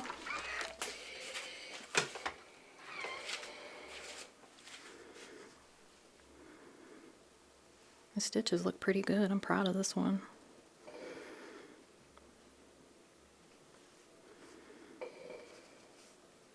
Alright, I am going to get, I usually put a little label right here, so I'm going to go get my label and I will fuse that on next. I want to show y'all something. So I order my labels from Ever Emblem, and I don't know if y'all can tell, but they give you the option to have them sent to you pre-cut, and or you can get them uncut, so they'll come in a full sheet and they'll be shipped flat just like this. So you can cut them yourself or you can have them cut it. But what I have noticed is I think with their cutting equipment, they must be using something very, very hot because the edges of my cut labels have kind of a brownish orange tint. So I thought I would experiment, and this time I decided to get uncut labels. And I think they're going to look a lot nicer. I just, you know, I have to cut them myself. So I'm going to do that. The good news is they do put markings on it, so you can kind of have a guideline. My labels are supposed to be 1 by 1, 1 inch by 1 inch. I don't want that little gray crosshair to show though, so I'm going to cut around it.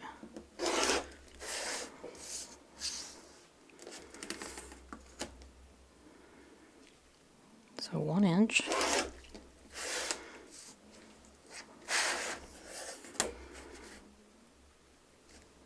Try to use the line on the ruler.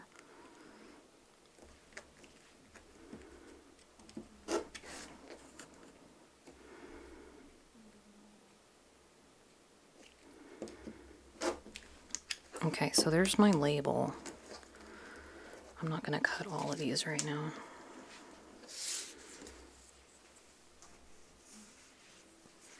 So that's the label that I cut.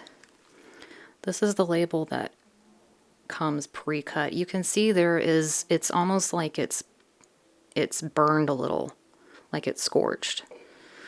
So I'm happier with the look of the uncut. I'll just take that extra step and cut it myself. Just something to keep in mind. So I'm going to put these back.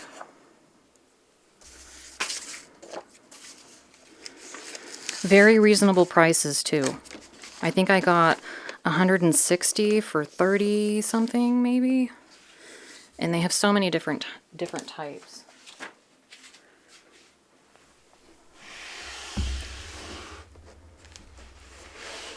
All right, so there is a backing on these labels that you've got to peel. The easiest way to do it, I find, is to just fold the label a little bit.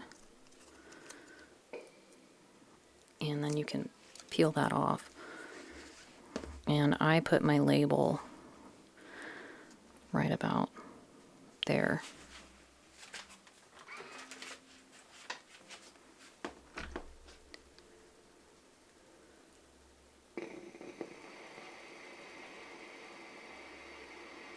And it's just a peel and stick, so it'll fuse.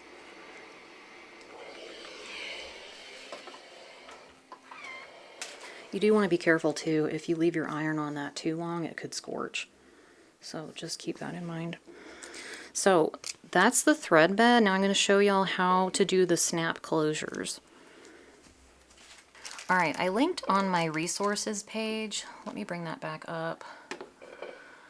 For the thread bed, you want to buy size 20. Oh,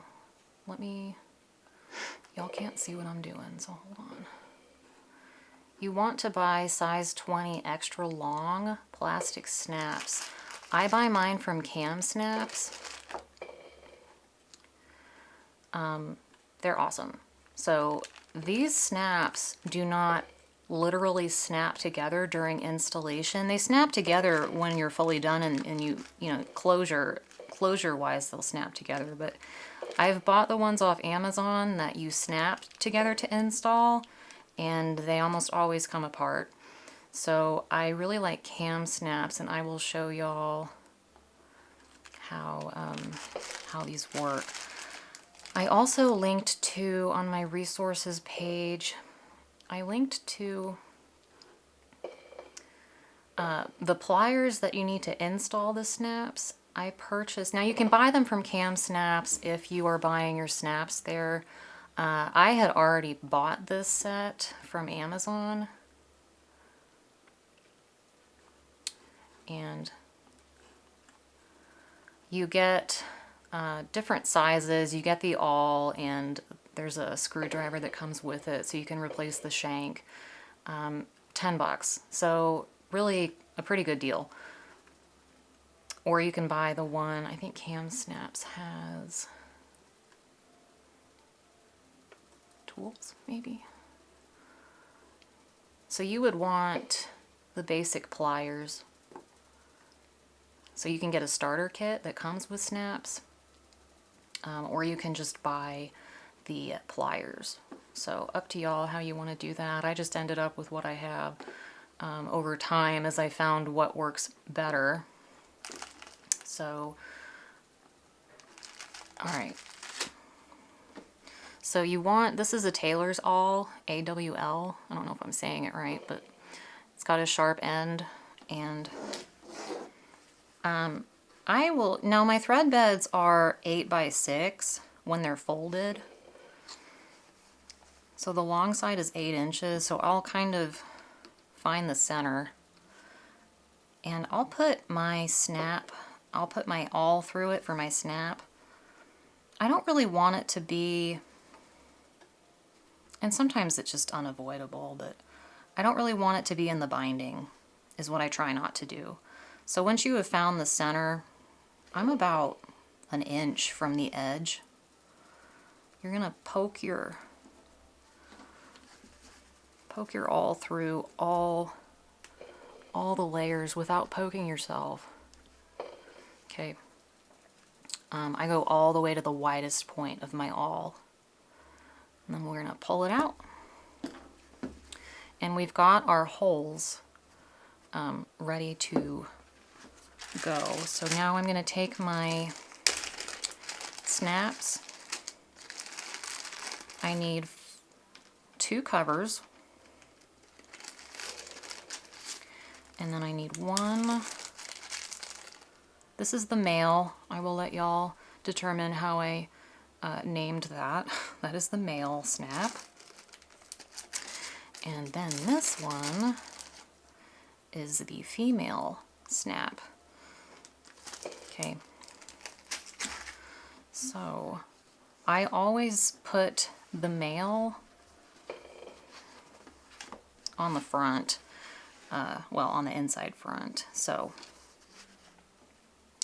the cover looks like a thumbtack. You're gonna put that through the hole on the front so that it comes through the hole on the other side. And then you are going to place your male down on it. The flat side goes down up against the warm and white. And this is when you take your pliers. You're going to want the round cap. I'll show you.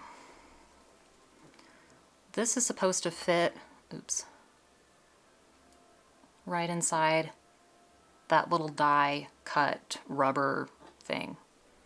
It's not rubber, I guess, it's plastic, but this piece, we're gonna press it and it's gonna snap down and it's gonna take that pointy part and it's gonna flatten it and anchor the male part to the cover. So, set my male down on there.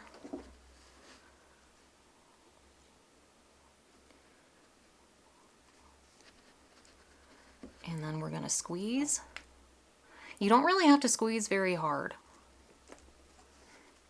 Okay, now you can see that that point has been flattened and that snap is not gonna come off. So now we're gonna do the same thing for the other side, for the female. I'm gonna put my cover on from the outside and poke it through. And then put the female. Now the female doesn't really have a flat side. Well, the flat side faces up, I guess, but the hollow side faces up. Okay, so now we're going to do the same thing. Squeeze that, and same thing, it flattened that sharp point. And now I can snap my thread bed shut. And when I go to open it, my snaps don't come off. Now, I have done this wrong before. So, if you are doing this and you accidentally put a male on the left and a male on the right and then you go to close it, oh no, like it's not gonna work. So then how do you get these off? You will need cuticle trimmers. You would find these like in a manicure set.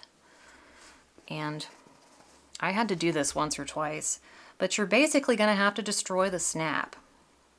But it's okay because they come in sets. It's going to happen. You're just basically going to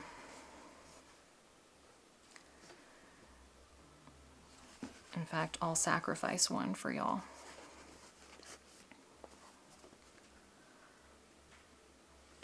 You're going to get the tip of that cuticle cutter in. Actually, I'm going to have to remove the outside of it first. Now, I don't know if y'all heard that, but these little pieces go flying when you cut them. So before you take that cut, close your eyes, because I got one straight in the forehead and it is kind of dangerous. So I can hear it hitting the ceiling. All right, so I've gotten enough to where I can access that center part.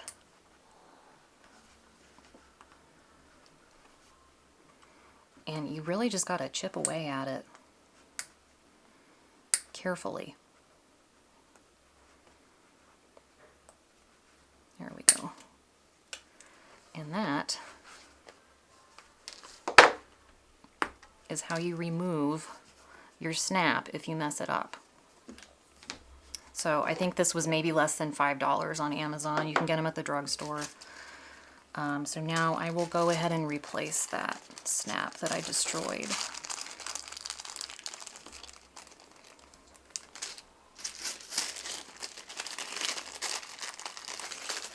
So if it happens to you, not all is lost.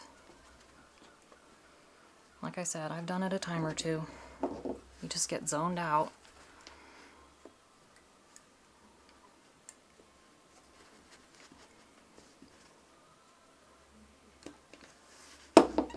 Alright, so now I have fixed it. And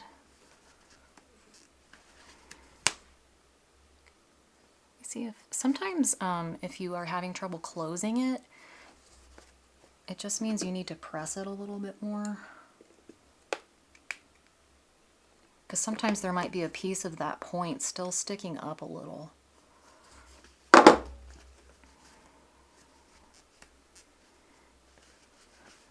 Okay, so there we go. So that is how I make my thread beds. Yeah, they do kind of want to not shut when you lay it open, so just bend it back some and then it'll lay flat. And then you can throw your orts and park your needles in here and throw it in your project bag. So that is my thread bed. So now I'm going to grab the supplies I use to make my keychains, and then we will be done with this video. So for my keychains, I buy them in very large quantities off of Amazon, and this most recent order, I think I bought 80, and every time I have purchased these, they have been packaged differently, which drives me nuts. So this most recent order, they sent them individually packaged with thank you cards to put in each one, I guess, assuming I would be selling them individually. I don't know. So much waste, honestly. So I've got, I think they're a pack of 10, so I got 8 packs of 10. Now I'll show y'all on Amazon what I bought. So I bought, you can see I've purchased these 7 times. I bought the 80 count, which is what you just saw in front of me. You can get 10 for $6.99. So if you want to make 10 keychains for $7, I highly recommend. These are probably the better quality ones I have encountered. I've had a few where the lobster clasp, this little part here, it breaks. So I like these, and I'll link to them below if you want to buy the 10 count. So I'm going to open, and I'm sorry there's going to be crinkling. Well, I'll pause it and then come back. All right, so this is what it looks like out of the package. And what they are, they're beadable keychains, and they unscrew. So I'm gonna take it apart. Okay, and then you can take that bar off. If you have trouble loosening the screw, you can hold it in some needle nose pliers and it'll come off a lot easier. So that is what I do. So there's 3 pieces. The little chain here, that's where I'll put my charm. And then from here, I have had, over time, just over use, the bar will unscrew from the treads, and then I end up losing all my beads. So what I have been doing is super gluing. I put a drop of super glue right on that opening, and then I screw the bar in. Now, technically, yes, you should use Loctite because it's a screw, but the super glue has not failed me, so that's just what I'm using. Plus, I think Loctite, I think some varieties of it are not permanent. So I'm gonna grab my super glue. So I use the super glue gel from Gorilla, and it's nice because it's not watery, so it doesn't run everywhere. You do need to shake it pretty hard before you open it and squeeze it. Otherwise, it will be kind of liquidy. So I get some of the glue down into the tip, and I'll just put a little dab. Really does not take much at all. And then I will screw on my bar tight as I can. And now I will begin adding my beads. So I'll show you my beads. I actually store my beads in, it's a 4x6 photo keeper from Hobby Lobby. It hasn't failed me yet. So I have beads in every color. And so for this project bag, I'm definitely going to do pink and yellow and maybe blue. I guess I'll see how the green looks. So I'm going to pull those colors out.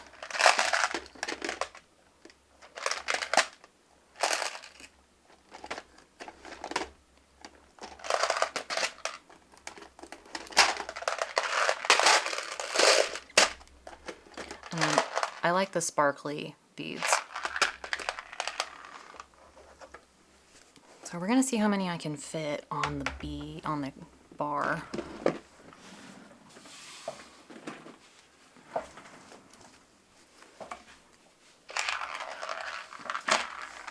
All right, so these sparkly beads, let me pull up Amazon and show y'all what those are. All right, so these are the ones I buy. You can get, let's see, I get 200 pieces at a time for $20. That price fluctuates. You can see you can get tons of different colors. If you want to get 100 beads, well, it's only $7.95. You would just have 98 left over if you're making one keychain. So that is these. And I had a few... I usually mostly just use the silver, but I have some in here from like an autumn bag. So I'm going to pull out 2 of these, set them aside, because I know I want to start and end with those.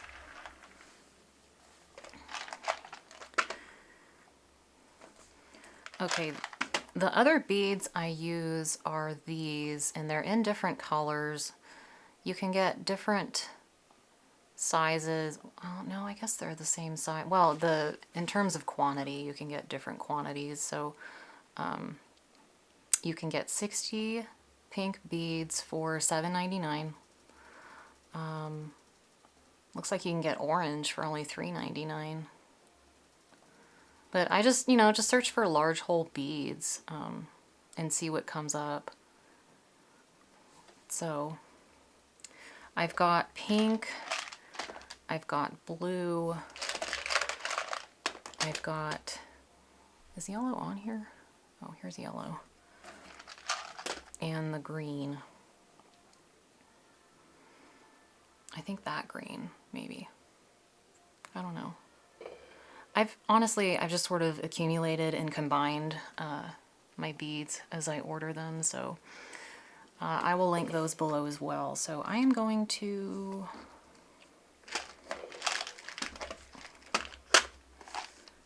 I don't know what I want here.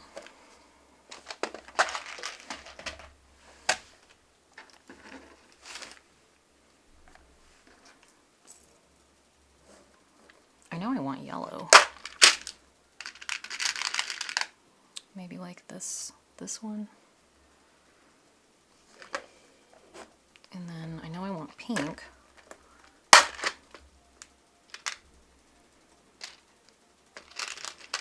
See, I could do kind of that darker one. Or this one, which looks more like glass.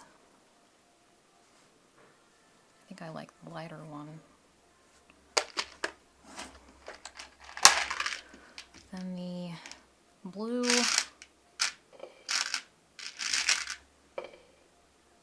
That's really light, but, well, that's a little better. I'll do that one. I don't know if I want green or not. Let's see. Oh, actually it looks kind of cute. There's a lighter one. Okay. I like that, so I'm going to use those colors.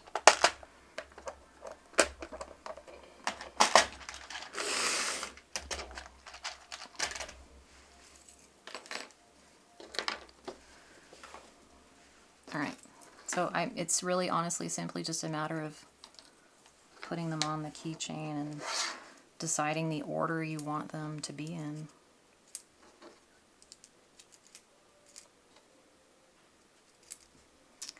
And those will fit, oops, those will fit nicely. So I don't think I need to add any more to it. I could add, I've got a little spacer bead. Let me get that. Alright, so I have these as well. These are smaller. So I think I can use one in the middle to kind of fill in that gap. But again, they're available in different colors. Unfortunately, the lowest you can get is 200 pieces, but it's only $6.99 if you think you're going to make a lot of them. So I'm going to try that. Try one of these in the middle.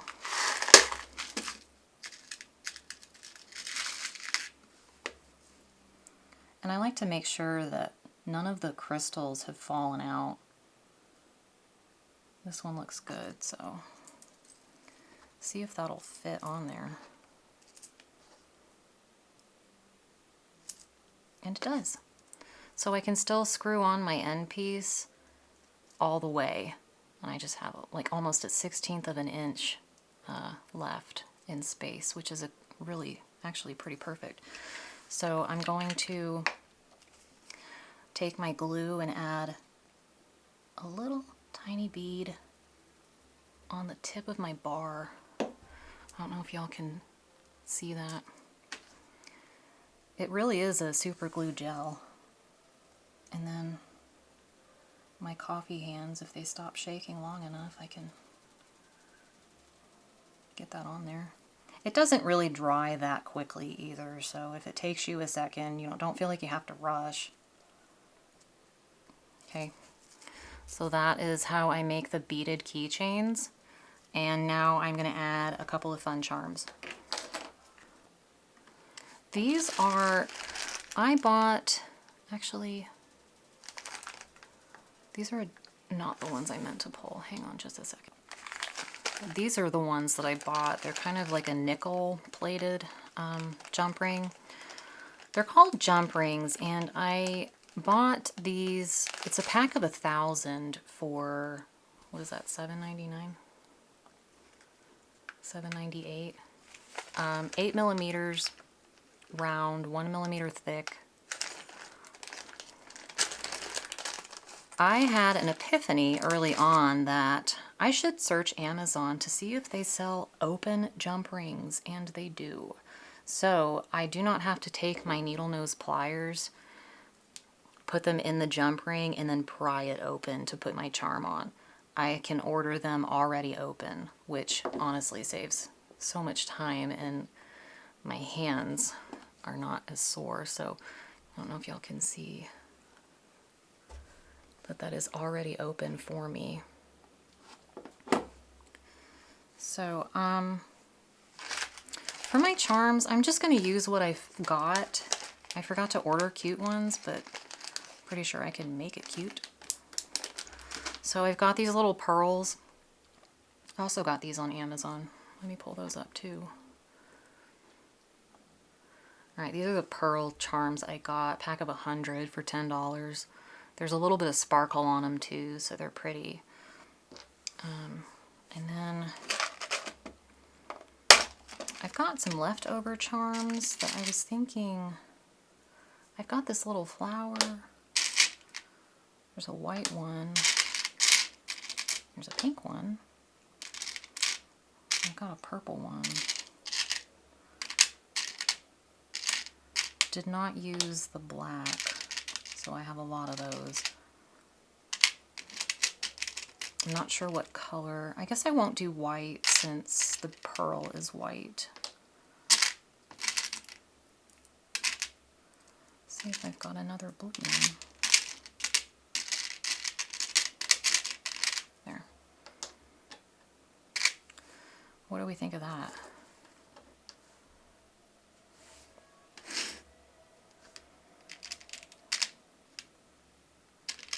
Or should we do pink? I'll do 2 and 2. How about that? Okay. Sorry, these are for all 4 bags. I'm only doing 1 flower charm and 1 pearl charm per bag, so I need 2 jump rings.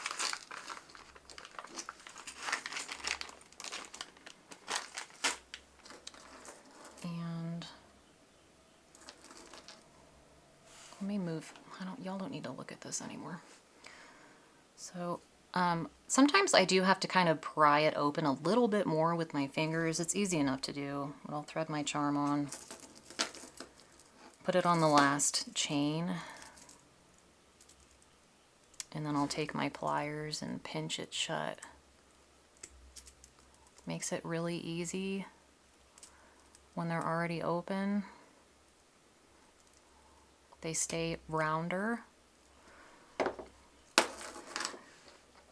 And then I'll do my flower. And instead of putting it on the last chain, I'll put it on the second to last.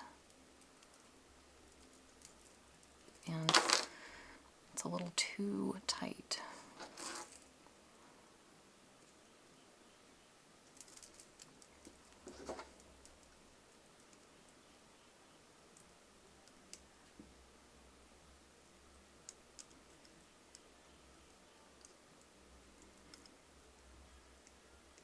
Okay, so that's my keychain. It's really cute. It's such a fun Eastery look. Now I also have these 2026 charms. I could put that on there too. I don't know if that would be too much. So, you know, just play with it and get it to how you like it, and from there I'll put it on the bag, and I'll usually come at it from the back of the pole. I'll kind of wiggle down the fabric and hook it from the back, and that's it.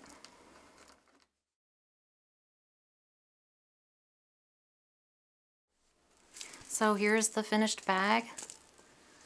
Very cute, very Eastery. Very cute keychain. The inside is fully lined. no raw edges. And that is how I make my project bags, my keychains, and my thread beds. So this is a cute little set. And I think on my next floss tube video, I will be giving away 3 of them. I think I want to keep one for me because it's pretty cute. So if you have any questions on this, I am happy to answer them in the comments. I really hope that this tutorial was helpful and not chaotic. I always have a different vision in my head of how I want to explain things and how I want to show things. And I learned that it is really hard to film yourself doing things with one hand. But I mean, I don't necessarily want to recruit Jake in here and make him hold the camera for me. Come here. Here's everybody's dog tags. You did so good today. It has been 5 hours. It's 4:20. I started all this at like 10:30. It's been like 6 hours. So I know that this is a long video for y'all. It was an even longer video for me. But yeah, if you have any questions or need any help with anything, if I forget to put a link below, please let me know. I'm happy to help or clarify. Like I said, I hope y'all enjoyed it and that you enjoy making a project bag. Until next time.